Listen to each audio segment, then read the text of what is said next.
Hello, everyone, and welcome to today's Insightful Accountant webinar, Tax Surprises, Cryptocurrencies, and Future Fun, sponsored by Landy Insurance.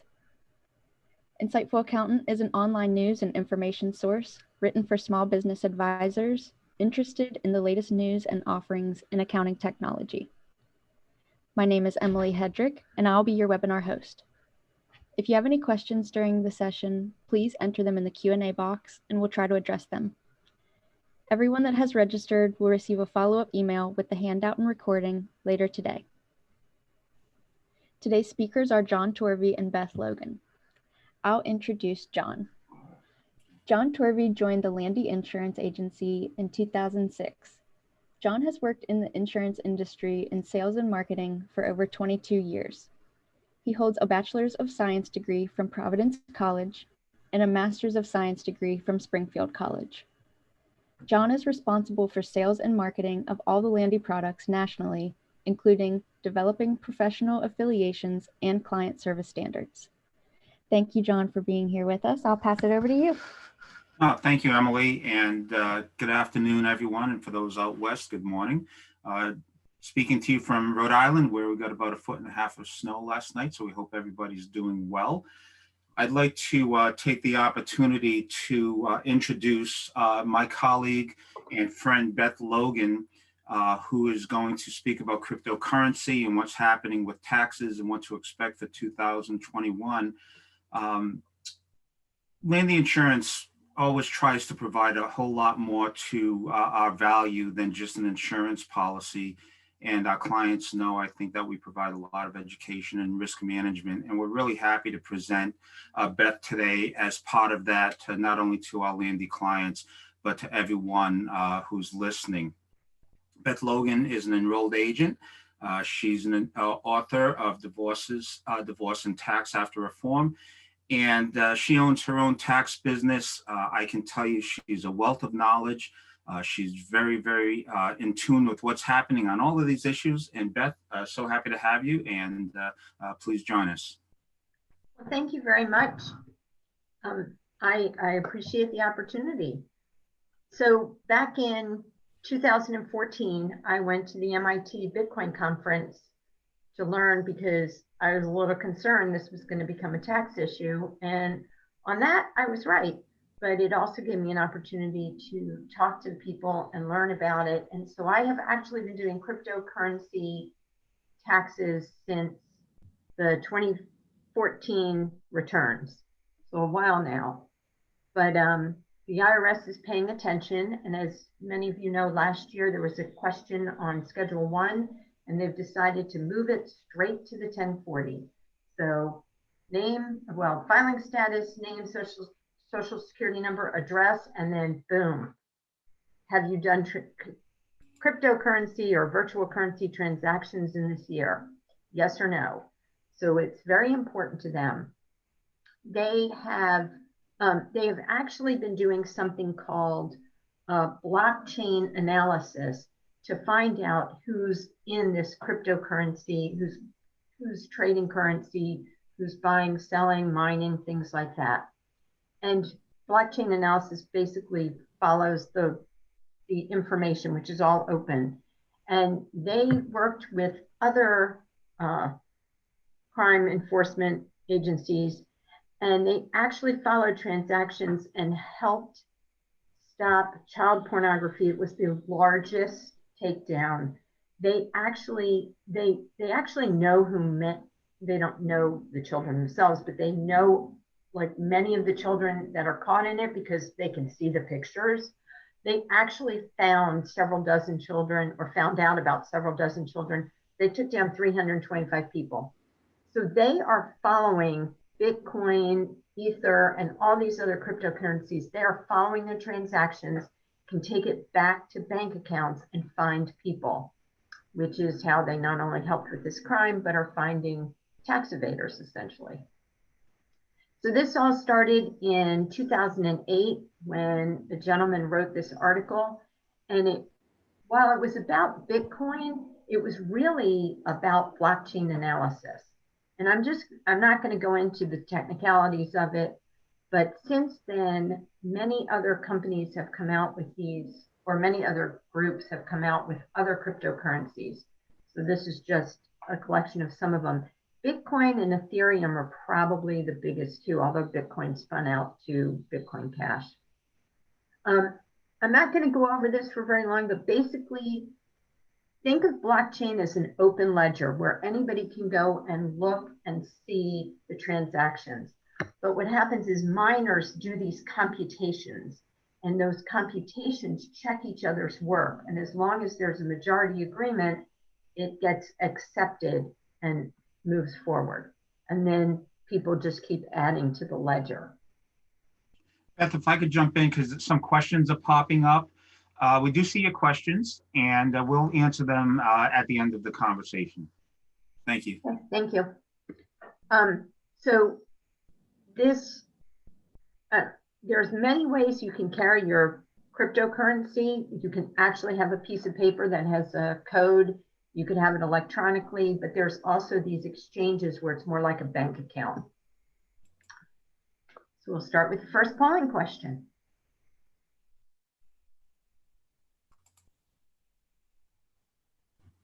Emily, I haven't seen it pop up. There it is. Okay.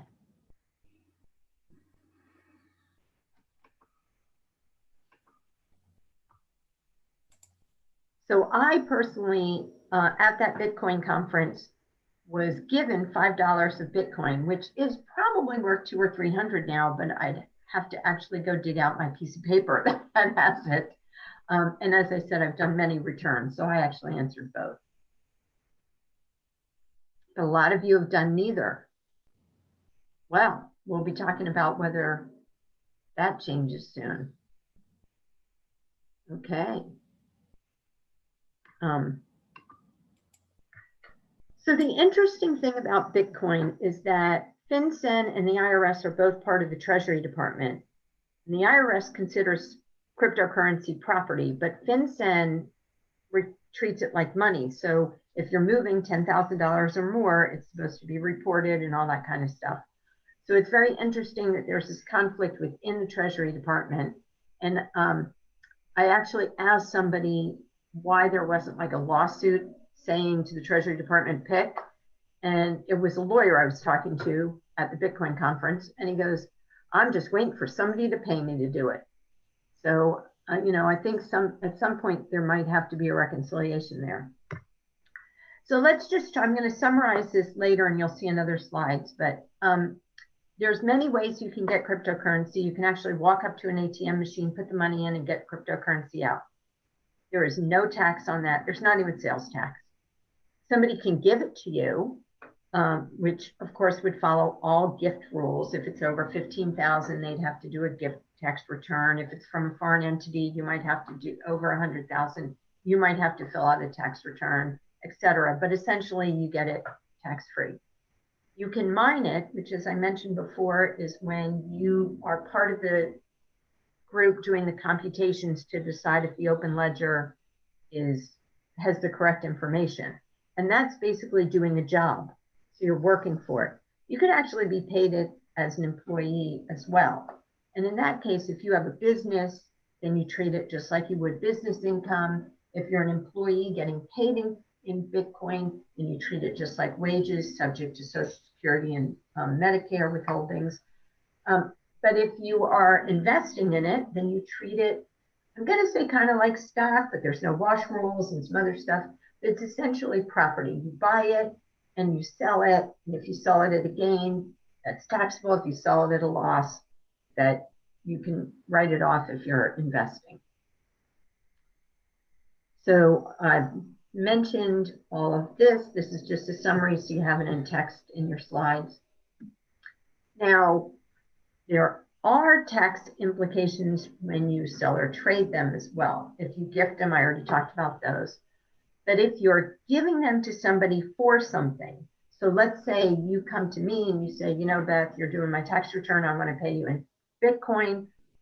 Well, that's, as I said, business income for me, but you giving it to me, it's actually considered a sale from the IRS's perspective. So if you owe me $400 for that tax return, So you give me 1/20th of a Bitcoin. The assumption is that Bitcoin will probably be about $400 that day on the market. There is actually a market. You can see daily pricing. You can see actually like minute by minute, hourly. But you could also use the fair market value of my services if it's, instead of trying to pick the exact time, but they should be very similar. So it is considered that you have sold it and then given it to me, or given me the cash, basically. That's how you should treat your non-tax return. If you do it for property, the same thing, a product. If you go to a store to buy something, if you decide to trade Bitcoin for Ethereum, you basically are treating it as if you switch it to money and then bought the other coin. When you switch it to money, there's a gain or a loss, and that has to be recorded. So these people who have go to the coffee shop that takes Bitcoin and they go every morning, that is a transaction every day. And think about that on an 8949 form. So just a quick example. Let's say you bought a Bitcoin for $1,000. Again, no tax event, and then you took a portion of it, you bought a TV at $350. But in that year and 1 month, in those 13 months since then, your Bitcoin went up. So that 1/20th of a Bitcoin you bought for $50, you've now used on a TV for $350. So you have a $300 gain, and it's long-term gain, and it goes on your Schedule D. This is a similar, I think most of you guys know this, but basically, let's say you bought it at $400 and then bought the TV. Now you have a loss, and that would also go on your Schedule D. Wash rules do not apply.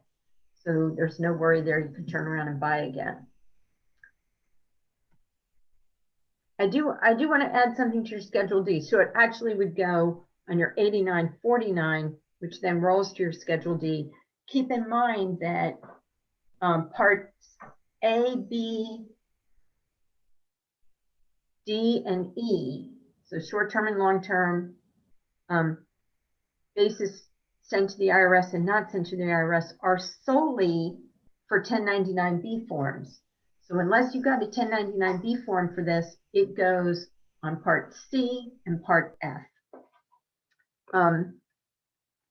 So here's an example where I said, every day you go to work and they buy a cup of coffee, and now you have transaction after transaction after transaction, which, by the way, the Sacramento Kings accept Bitcoin. So can you imagine what their tax return looks like? So it would be line after line after line. Do you need to put in all these entries? You probably are getting a spreadsheet from the client. So you might just be able to import the spreadsheet depending on your software. But I have found that sometimes it's easier just to summarize.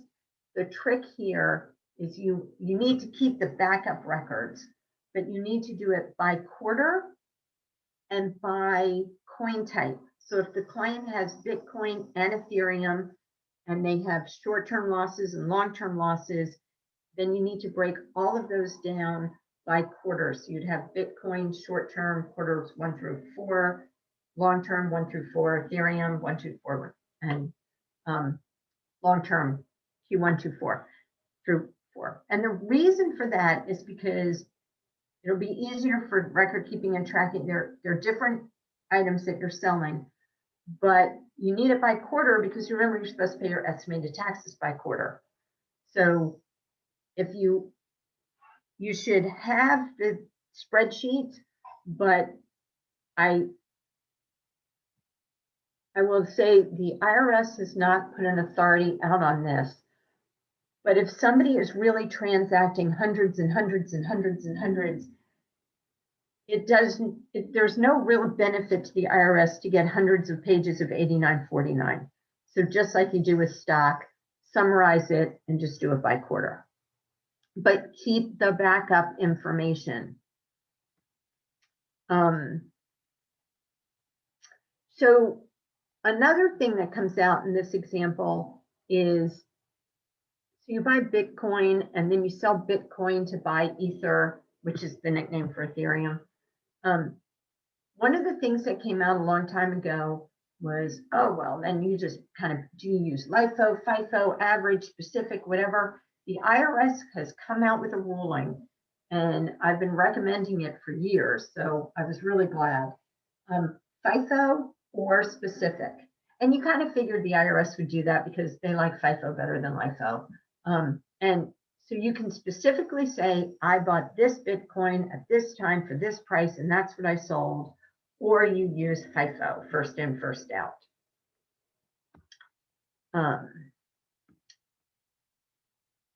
So there's these things called airdrops.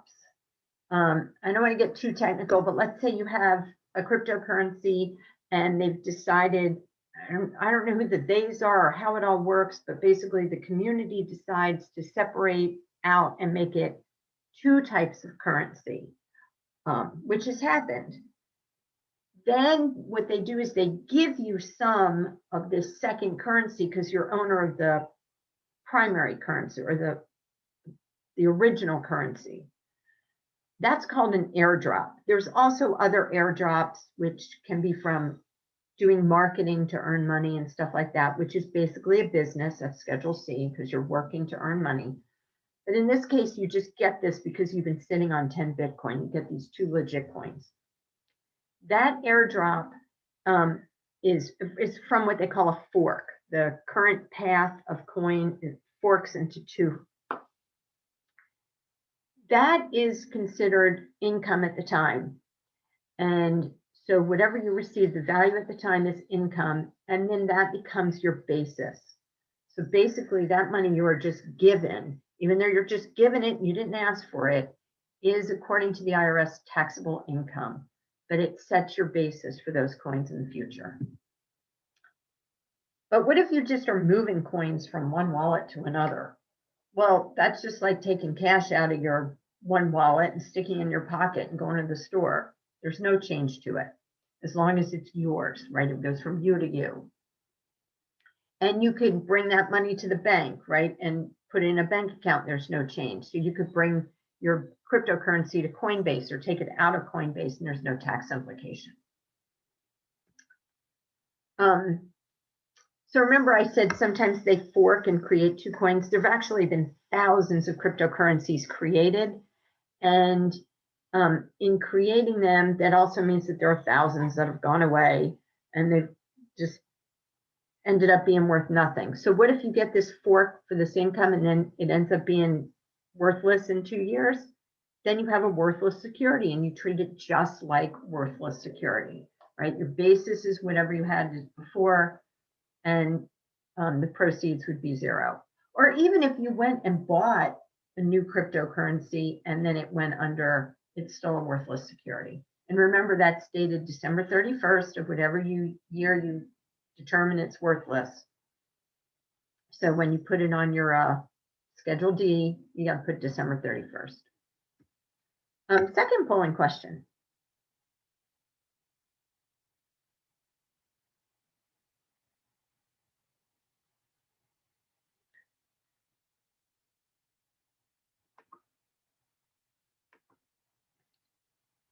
So I'm going to talk about these letters in a moment, but just, you know, I had a client who, not my client, because I've been asking for years, but somebody was sent to me because they got one of these letters and they didn't know what to do. So these letters are out there.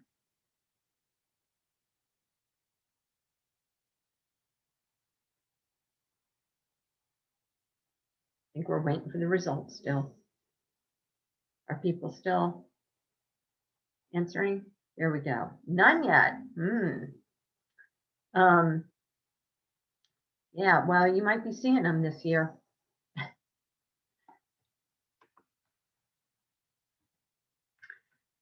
So I mentioned before that the IRS knows that they're following this stuff. Remember, they pay attention to anything that's more than $10,000 that moves.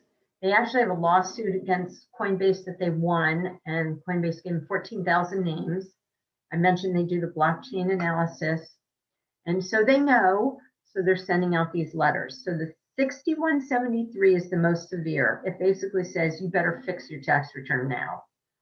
The 6173 is really mild. It's like, by the way, we know that you're playing in the cryptocurrency world. And the 6174A is kind of in between. So when a client gets these, it's really worth going through their return, making sure that they're including everything they can. I had a client who, when I asked the question about Bitcoin or cryptocurrency, said yes. And I said, I need your information on your sales. He goes, oh, but I don't want to report it. I'm like, no, you must report it. Turns out he had losses and saved him money on taxes, but he was very resistant. So some of these people getting letters, they could have losses and they could actually benefit them. This is just, the next two slides are just a summary of whether there's a tax treatment and what the tax treatment is and if there's anything special about it. One thing I didn't mention before is some people were talking about like-kind exchange, and there's some people who still want to argue that there was like-kind exchange years ago, but of course TCJA has meant that like-kind exchange only exists for real property now. The IRS has argued no, and then was kind of wishy-washy about like-kind exchange, and of course pre-TCJA. I wouldn't even go down that path unless your client has a lot of money and they want to go to tax court, because I think that's where that's going to end up. I mentioned everything else there. I mentioned forks. There's a revenue ruling 19-24 has a lot on forks and airdrops. Oh, you can donate your Bitcoin or other cryptocurrency, and it is charitable deduction. Again, treat it kind of like stocks. There's some stuff on that on the revenue ruling as well. There was some discussion of foreign reporting, and the IRS said basically no, that cryptocurrency is not considered foreign.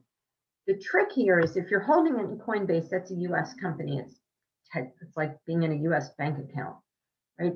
If it's in a wallet, if it's like a piece of paper, then it's yours like cash in your wallet. But if you're holding it in a foreign account holder, so like a Coinbase that's in a foreign country, or a company like that, I would report it anyway, because you really are holding assets in a foreign institution. So while they say the IRS has said no to foreign reporting, the question seems to have been, is cryptocurrency subject to foreign reporting? Which is a little different than saying, if I have cryptocurrency in a foreign account, is that subject to foreign reporting? So find out where the accounts are of your client and make sure they consider them for foreign reporting. And record keeping is critical, because it's not like you can just call the bank and get a copy of stuff. Here are some references. And by the way, the FAQs are very simple. There's like 45 or 6, I forget, or 60 of them. They're simple, well written, easy to understand, and very helpful. So any questions on cryptocurrency?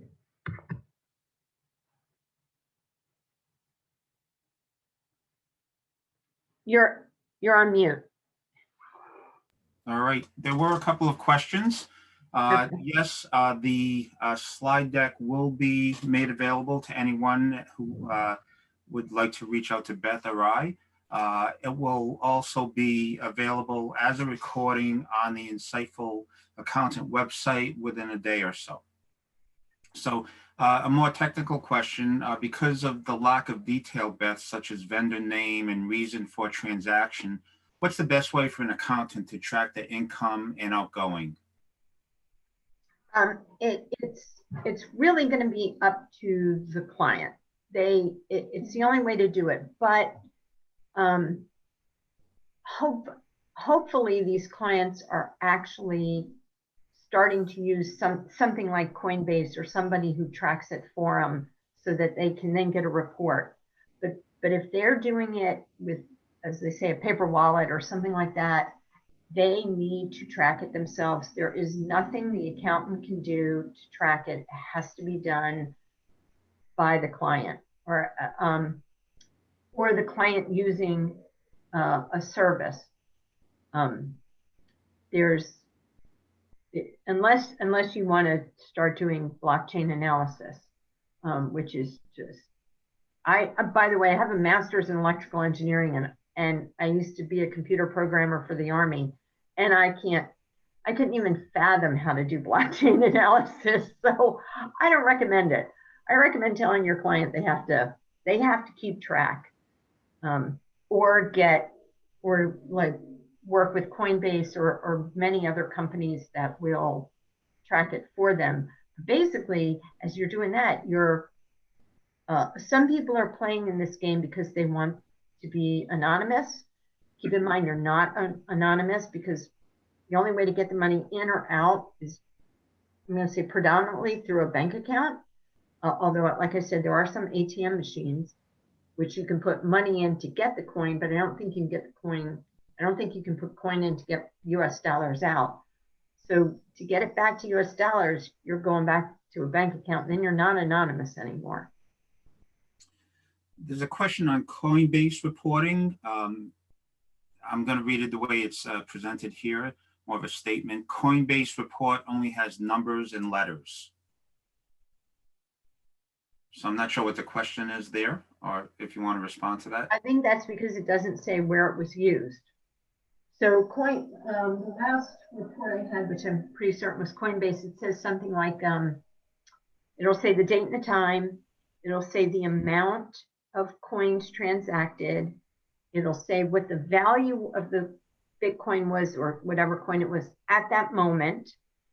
It'll say, so let's say it was half a Bitcoin and it was $4,000 that day. Then it'll say the value is 2,000, and if there was any buying or selling expense, it'll be in there. And then it'll say who it went to, which will be the other person's Bitcoin thing, which will be basically a alphanumeric, very long alphanumeric. So you have no idea what it is. The trick here is it does say buy, sell, or send. And buy means they bought the coin. Sell means they sold it for cash.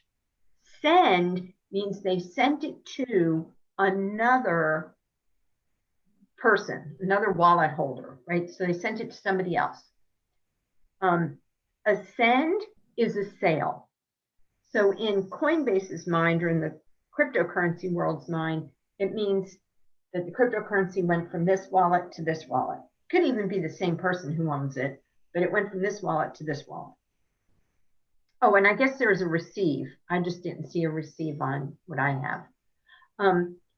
But that send, again, is they're getting something for it, or they're gifting it. If they're gifting it, they need to tell you, I gifted that to my friend Joey on, March 3rd.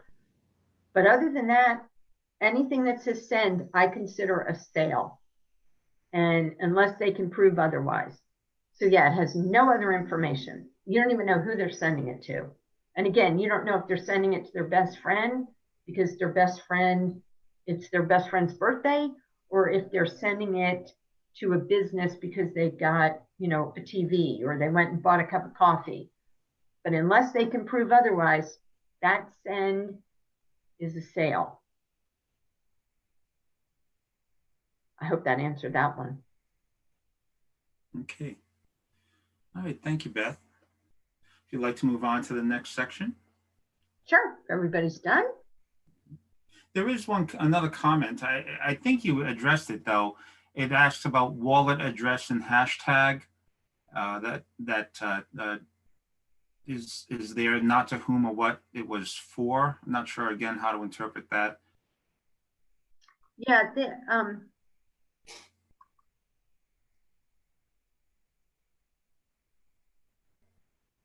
Yeah, that you're not going to know that's to whom or what it was for is up to the client to track, because you're right, it doesn't show up on Coinbase. And so this whole thing started that there was this anonymity, which isn't really true. But if which is why people were using it for child porn and stuff. So you're not going to have anybody's name on there. It's not even going to say. So if they went to a Sacramento Kings game and bought the tickets with cryptocurrency, it's not going to say Sacramento Kings. So the client just needs to know. And the only thing, like I said, the only way, okay, a sale is taxable, and a send is taxable unless it was a gift or a transfer to somebody, like to your best friend, like you gave your best friend $20, or you know how I'm going to say these youngsters, haha. Kids now will go, I shouldn't call them kids, young adults should go, they'll go out to dinner together, and well, probably not this year, but and then everybody needs to chip in, and they do it through Venmo. So if somebody's sending Bitcoin because they owed them for going to dinner, then that is because they're buying the meal. But if they're just giving them a gift, then it's not a taxable event. And as I mentioned, the anonymity, the IRS knows because they are tracking these Bitcoin activities until they go back to a bank account. Once it goes back to a bank account, they know who you are because they know whose bank account that was. And where I see the questions, where do the reports come from? If you are using essentially a bank account, like a Coinbase or another service that handles your cryptocurrency, those companies will send out reports. If you are not using one of them, you have to track everything yourself.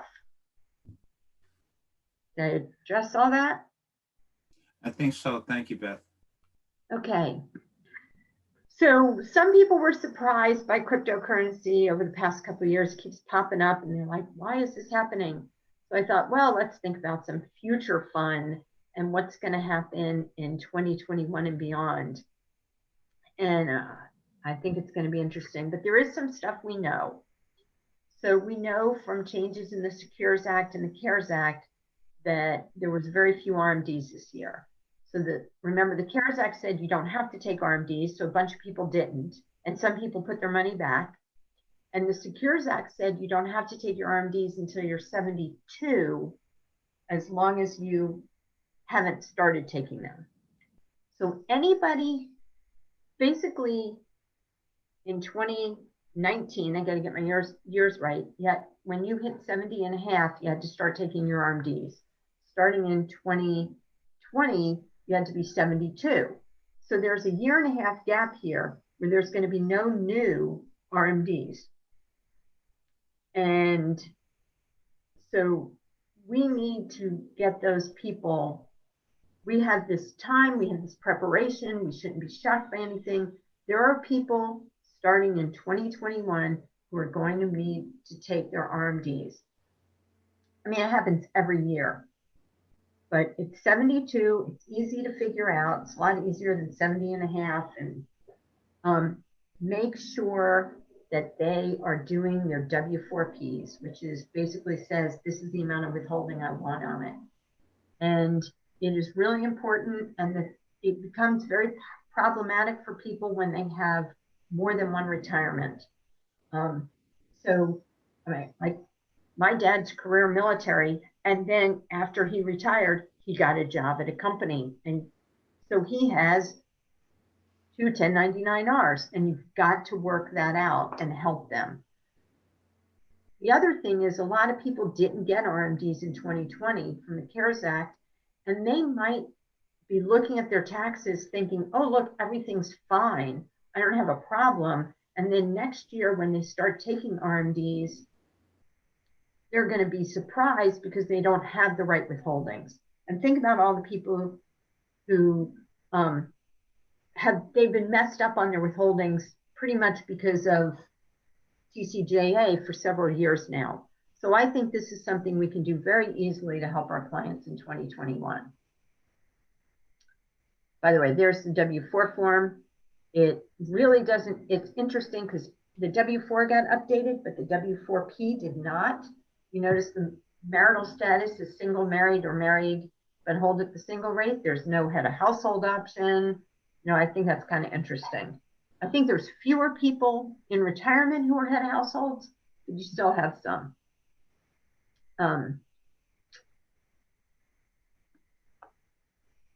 So what's the next thing we know?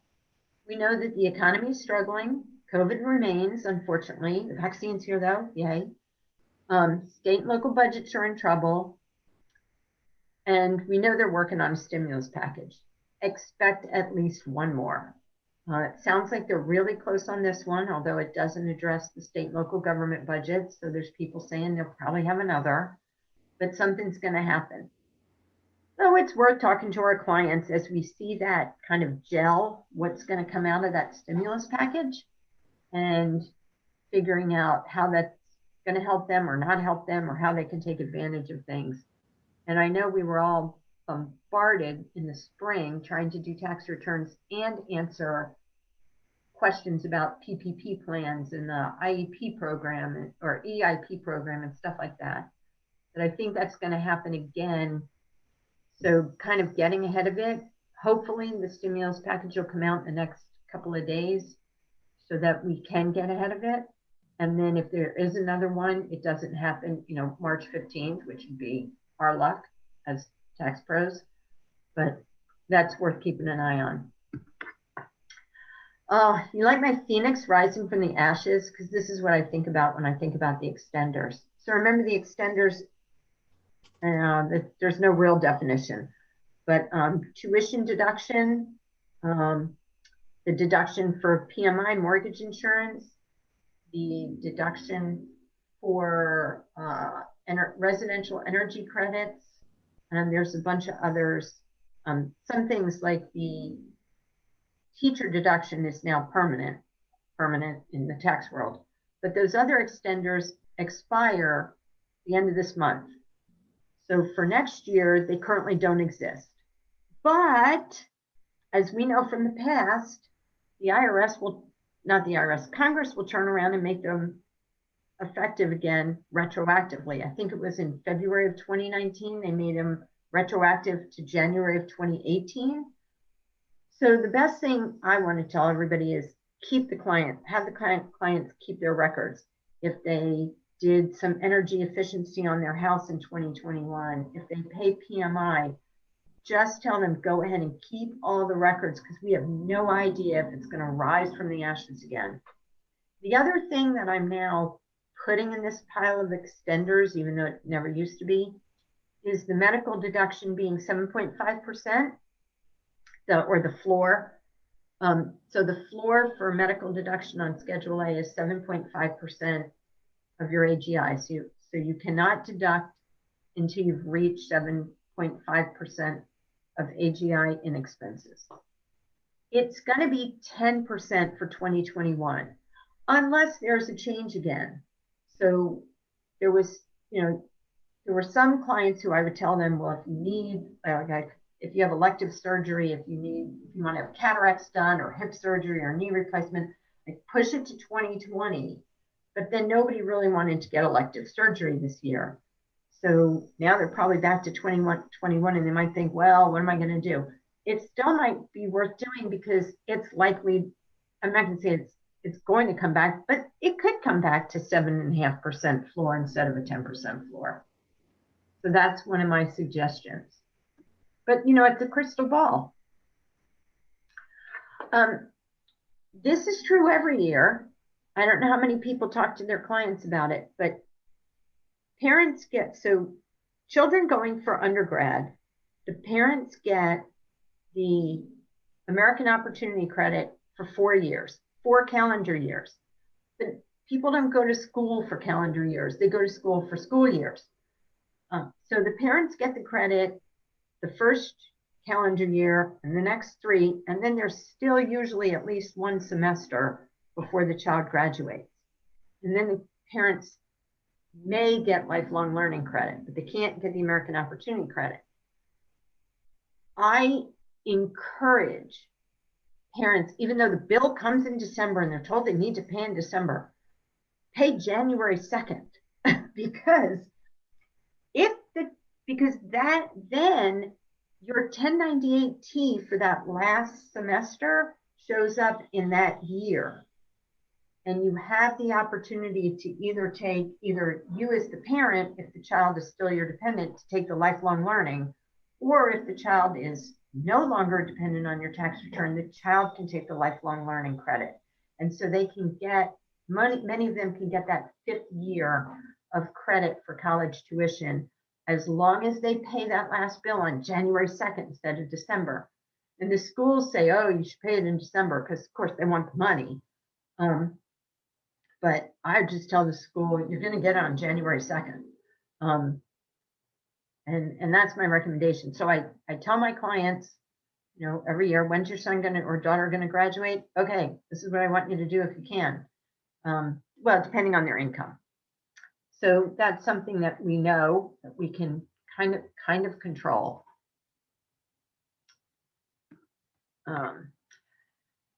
Tax Cuts and Job Act. For individuals, it expires in 2025, right? It was good. It's good from 2018 to 2025. We know that many Republicans want it extended. We know that many Republicans want it changed. And we know that US debt is increasing. So I'm feeling pretty confident that some part of the individual tax code is going to change before 2025. And I wrote that and I say that regardless of who is president. And it's mostly because if TCJA expires, we're going to go back to the way things were, which is plus and minus depending on who you are and how your situation is. But it's going to cause all sorts of problems. So expect something to happen before 2025 and kind of plan for it. And when clients say, well, I'm going to retire in 2028, you can't say, I know exactly what the situation is going to be because we have no idea. And while 5 years ago, if you said to me, okay, I'm going to retire in 5 years, what should the tax rates be? I'd say, well, it'll probably be this. Now, I don't have any confidence in telling anybody what the tax rates will be in 2028. Non-filers have come out of the woodwork. So the IRS now has millions of non-filers that they need to address. And these people came out because they wanted the stimulus money, the EIP. Because of that, there is lots of representation work. So if you are a tax attorney, an enrolled agent, or a CPA, it is time to make sure you are ready to do representation work because you're going to have a lot of business. If you are just a tax preparer, you may want to go and take the test and become an enrolled agent. I tell people if you're a tax preparer, part 1 should be really easy. That's individual. Part 2 is businesses and nonprofits, I think. A little harder, but you've probably been doing them. Part 3 is ethics and representation. And the ethics part, pretty much if it sounds like a thing you shouldn't do, that's not the right answer. And the representation work, you need to study. So yeah, you need to study, but it'll be great for your business. Polling question 3.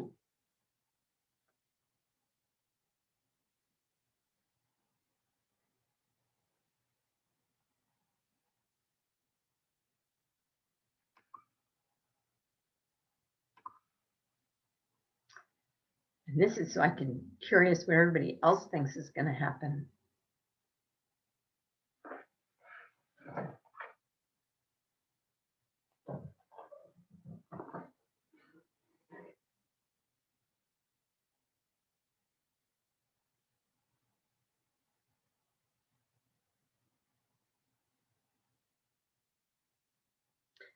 Yeah, I'm kind of with you guys. I think they're going to do a bunch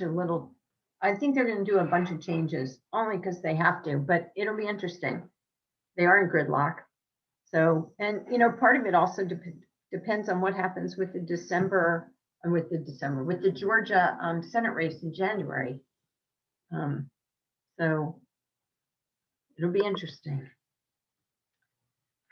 So some of the things that Biden is requesting is a corporate tax hike. One of the things I'm thinking about is I don't want to use Section 179 expenses right now for C Corps. And I say this, but one of the things, if for people who are paying attention, the corporate tax rate used to be from 16% to 35, I think, and now it's a flat 21. So my poor C Corp clients that are little basically got a tax increase and switched to being S Corps in some cases. So if they do raise it to 28%, it does beg the question of whether it's going to be graduated again, which in that case, you might want to use the Section 179 for a little C Corp that's in the 21% in case they get to go down. But in a big C Corp, I'd start seriously thinking about not using Section 179 expenses and not using bonus depreciation if I think the corporate tax rate is going to go up, because I want to push those expenses to the year of the higher taxes. There's been talk about increasing the offshore tax rate. So I think some of those companies might want to move stuff back to the US sooner if they need to move stuff back. The tax penalty for moving jobs overseas. So I guess if you were trying to help them, you'd say move the jobs now, but I'm not sure I'd say that in case your job goes. But and then there's been talk about doing an alternative minimum tax on book income. I'm kind of interested in the real definition of book income, and I wonder how depreciation counts into that.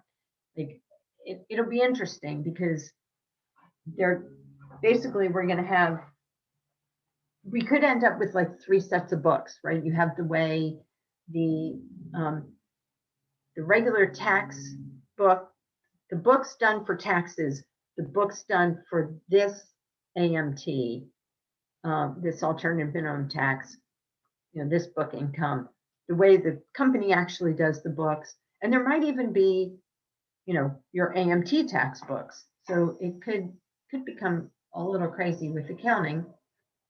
I guess more business for us, but that one I'm not sure how to fix.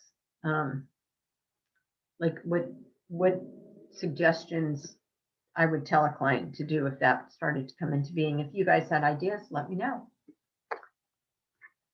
Some other things he's requesting is to increase the top individual tax rate, to increase the child tax credit, to increase the dependent care credits, to limit itemized deductions for high earners, and to require Social Security taxes on earnings over 400,000.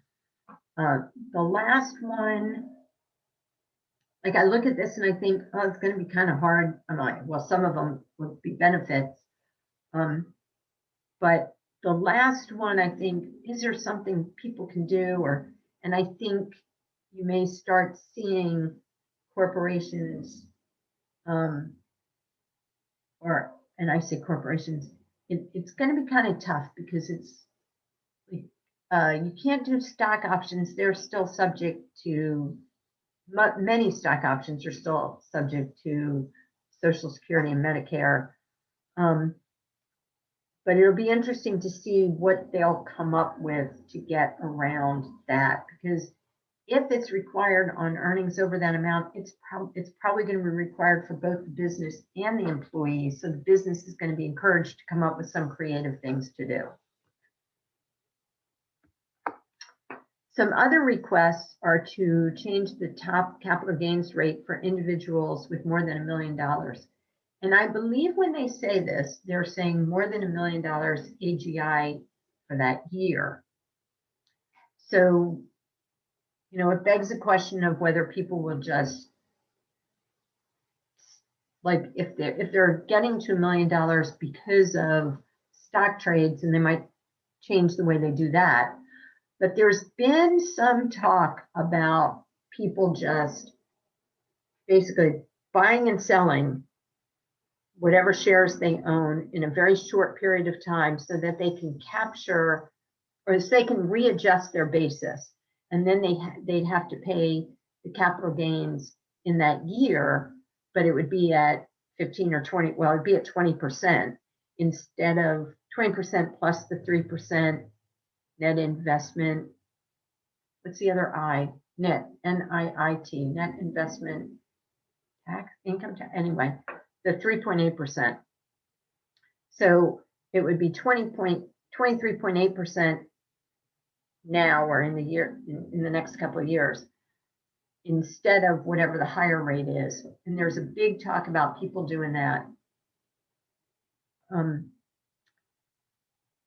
of the other things I always tell people is, if you're older and retired, sort through your investments, and the ones with really, if you think you're going to be leaving money for somebody else, leave the ones with high gains for inheritance and sell the ones with short gain, with smaller capital gains.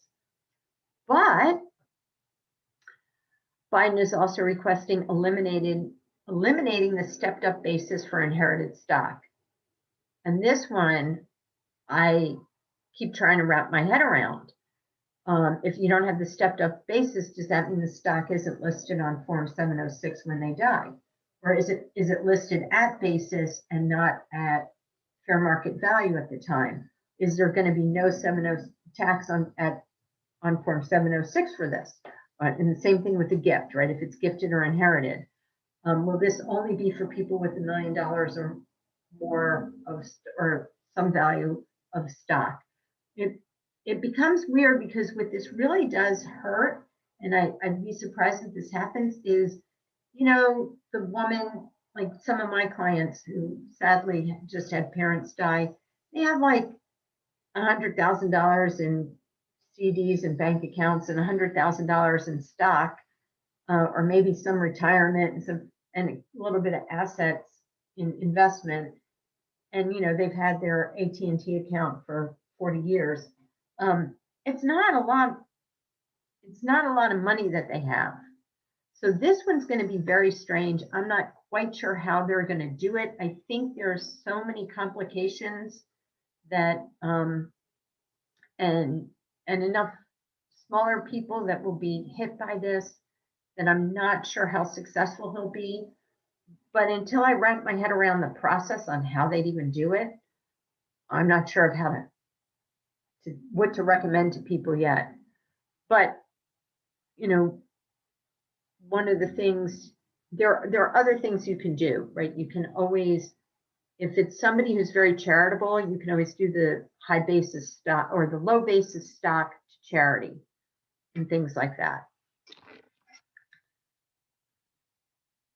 Some other things that Biden is requesting is tax credits for health insurance, for we talked about child care, for long-term care insurance, first-time home buying, which I suspect that one has a good chance if people are having all these issues right now, and especially if there's any kind of housing issue that comes out of this being COVID being such a long crisis. And the last one, though, is equalizing tax benefits on retirement contributions.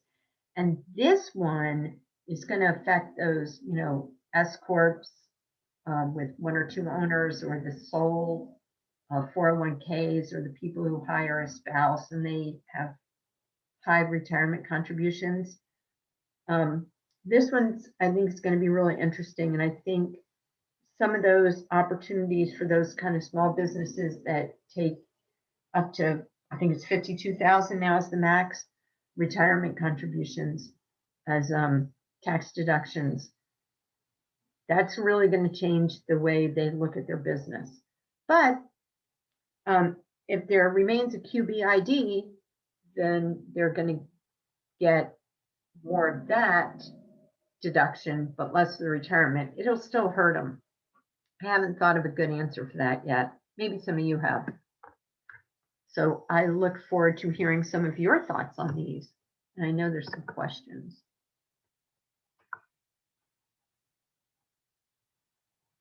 Beth, we do have one question here. What have you heard regarding paper money being converted to a government-controlled digital dollar?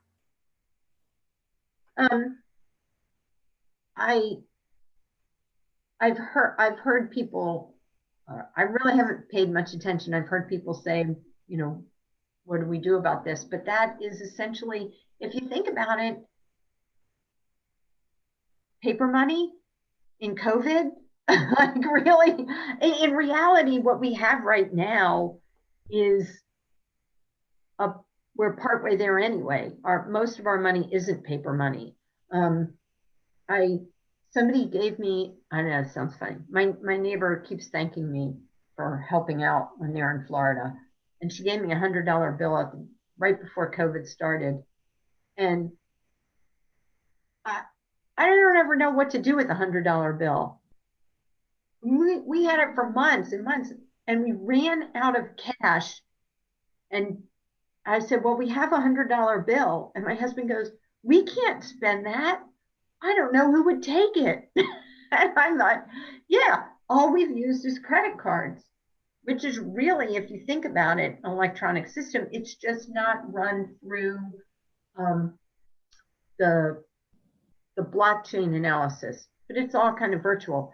The thing that makes blockchain different than government money is government money is basically controlled by, in our case, the Federal Reserve. Right there. So there's somebody in the government controlling it, and there's decisions made on it. The cryptocurrency is controlled kind of by group consensus. So it's decentralized. And but other than that, we pretty much have electronic now. So I to some extent, I'd say we're kind of there, but there is, I think, was it Facebook who wanted to create their own?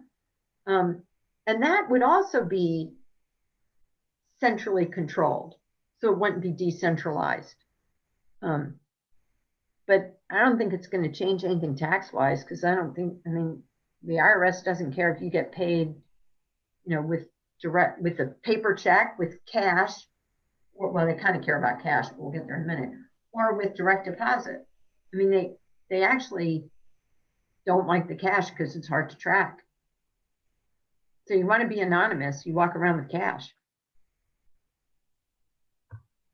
Do we have any other questions? No, we don't. We'll take a second if anybody does want to type in a last question. Yeah, I know there was a lot of information in a short time, especially on the Bitcoin. Beth, that was great information. Thank you. And again, the slide decks will be available by either asking Beth or myself.